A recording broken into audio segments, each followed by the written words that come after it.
For Action News, I'm Anna Samovska. The heated debate over the labeling of GMO in foods in the state of New York continued today with a public hearing on the proposed bill. The hearing comes on the heels of a declaration of transparency by big food companies in their effort to respond to some of the misleading information perpetuated by activist groups. The New York State Assembly Standing Committee heard from several organizations, lawyers, and scientists. First to speak, Dr. Michael Hansen of the Consumers Union. He stated there were dozens of studies suggesting GMOs are not safe, and labeling them would better track allergies and other adverse effects in the long run. Labeling serves as a risk management measure to deal with scientific uncertainty.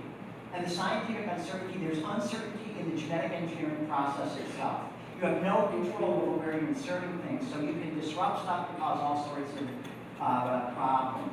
So it's unknown what the health consequences should be. That's why you label, because if something shows up down the road, that's the only way you can track it. But ACTIA's Dr. Ruth Cava says this theory is simply flawed. If they're eating foods that have genetically engineered corn or soy, that's in a variety of foods. So what good will it do to know that this had genetically engineered food in it or ingredients in it or not? It doesn't really make any sense. I think his whole basis for wanting the labeling doesn't really hold water, if you pardon the mixed metaphor.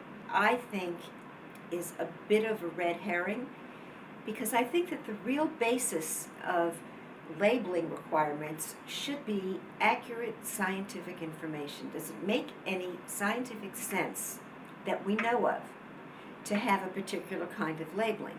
We know that there are requirements for certain vitamins and minerals, and so putting those on the label makes some sense, because you know, or you can figure out how much of required nutrients are in particular foods. Among the farmers who spoke, Eric Ooms of the New York Farm Bureau rejected the notion that farmers who use GMO crops are simply doing something wrong. President of Prometheus Agricultural Biotech Val Giddings spoke at the end of the meeting. He rejected an Australian pig study that claimed pigs that were fed genetically engineered foods had inflamed stomachs and uteri compared to those who were not. As ACTIA has previously stated, the study was flawed and funded by pro-organic groups. Only those invited to speak were allowed to, with the majority of the audience voicing their opposition when testimonies from farmers against GMO labeling were presented.